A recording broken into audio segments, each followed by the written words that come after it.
essa coisa, né? Tudo bem, vamos ver. Pois possuíam espíritos verdadeiros e em todos os sentidos grandes. Quando a porção divina começou a desaparecer e se diluiu com muita frequência, talvez, então, entre aquela história dos Nefelim, os caídos ou engolidos pelas águas, se apaixonaram pelas mulheres da terra, né? Então, as mulheres da terra podiam receber o gene do homem, mas a mulher deles não podia receber o gene de um homem, ou um hominídeo, um Cro-Magnon, ou seja lá o que fosse, o Neandertal, o que fosse, da Terra, porque ela era RH negativa, mas o oposto era possível. Então, e demais com a mistura mortal, a natureza humana ganhou vantagem. Então, eles, sendo incapazes de suportar a sua fortuna, se comportaram de forma sem igual, e para aquele que tinha um olho para ver, cresceu visivelmente degradado. Então, quando você tem uma linhagem ordenada, e ela se mistura com uma linhagem menos ordenada, menos mentalmente desenvolvida ou menos ordenada em todos os sentidos, ocorre um abaixamento. Além do que, eles perderam as suas terras, perderam sua tecnologia, a coisa foi afundando e aos poucos você vê que o passado da humanidade, construtora das pirâmides, que não foram os egípcios, né? Construtora todo aquele negócio megalítico maravilhoso. Você vê no passado da humanidade uma tecnologia e um conhecimento que vai em direção ao presente, no caso, em direção ao início da Era Comum, perdendo o conhecimento, se tornando cada vez mais burra. Então a humanidade deveria evoluir. E ela evoluiu tecnologicamente, o conhecimento da astronomia, a tecnologia de lidar com as rochas e construções megalíticas, incontestavelmente utilizava grandes tecnologias. Como eu estive ali no obelisco de Assuã, é nítido, aquilo lá utilizou a mesma tecnologia utilizada no Peru, por exemplo, em Sacsayhuamán.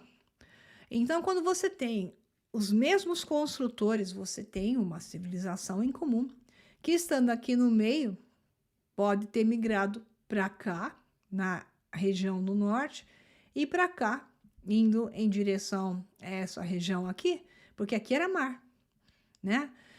Então, a Amazônia, em grande parte, era um mar que foi, então, facilitando para que eles se localizassem no alto das montanhas, como existem tantos registros dos peruanos, do povo das montanhas, gigante, também loiros, de olhos azuis, sem falar os daqui, né, da região de Paracas, que nesse caso, aí é uma outra questão, os crânios alongados, que eram ruivos, né, olhos verdes ou azuis, cabelos vermelhos e por aí vai.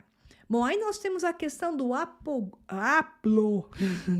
No caso do curso A Verdadeira História da Humanidade, nós temos várias tabelas para mostrar essa questão do haplogrupo. Eu só vou colocar uma pitada aqui.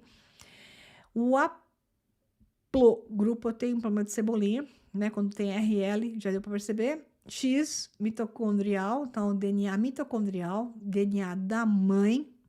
Você tem uma correlação de mais do que 4%, numa correlação exatamente nessa região. Então, nós temos aqui na região típica do que é a Turquia hoje, né? Na região Turquia e um pouco mais, e em direção à Geórgia, porque houve uma recriação de humanos nessa região aqui, né?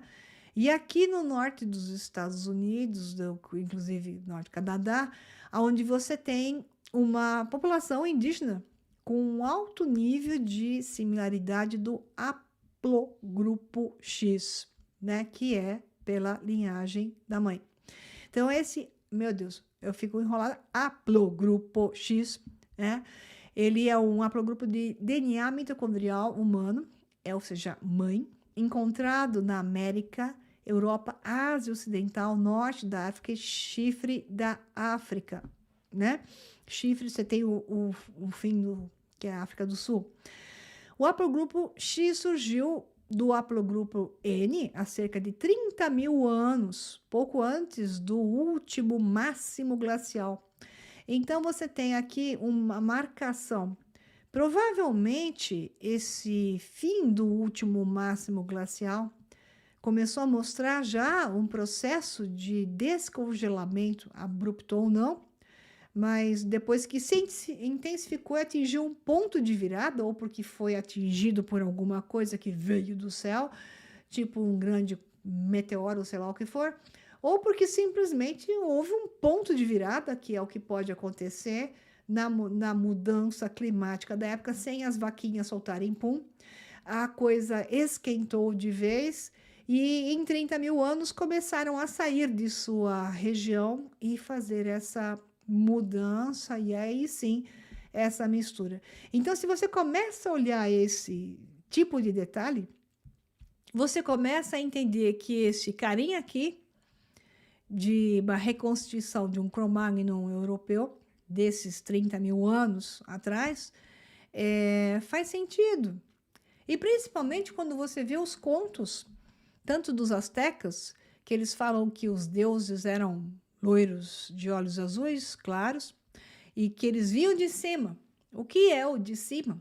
Quando se fala vieram de cima, quer dizer do céu, ou vieram do mar, o que vieram do norte, né? Então, quando você tem também a raiz do Aztlán, que é o caso asteca, Aztlán, esses eram os de Aztlán, que eram as terras de cima, eles falam. E você tem o Atlas, que na linguagem indo-europeia, ela é traduzida como arianos. Então, você tem uma tecnologia em comum, uma civilização em comum, com uma simbologia em comum, né? Que é essa simbologia que está, e se tenta negar isso loucamente, se tenta impedir isso loucamente, porque faz parte da narrativa. Só que quando você olha isso, você vê que existiu uma origem. Se ela veio do extremo norte, em que época? Então, veio do extremo norte, desceu para depois subir, quando houve todo o descongelamento. E então, iniciou-se uma nova etapa de civilização por volta de 5.000 a 3.000 anos antes de Cristo.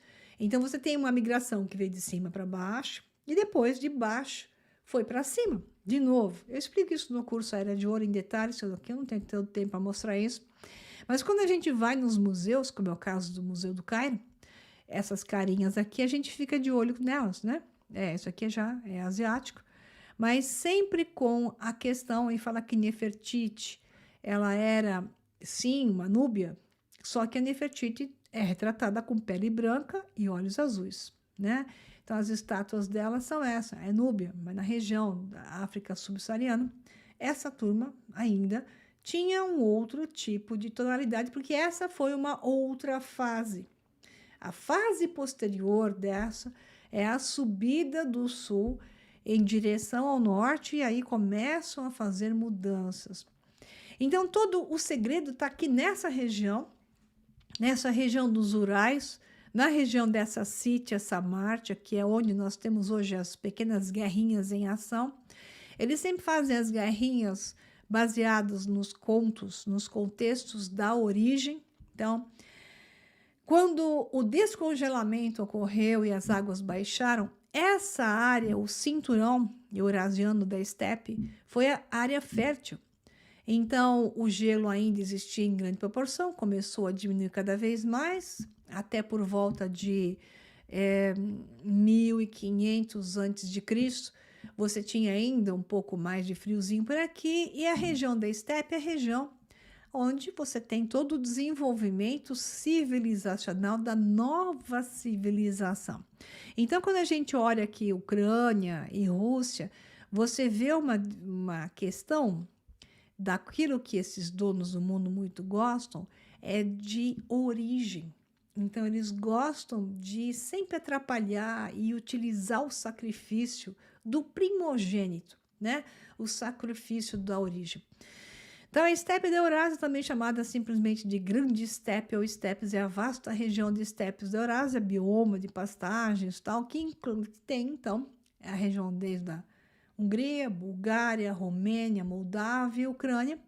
Oeste da Rússia, Sibéria, então do oeste para o leste. Sibéria, Cazaquistão, indo em direção para cima, Xinjiang, que é onde você tem uma região de sacrifício também, que é uma região do X aqui, né? Onde tem as pirâmides, por sinal.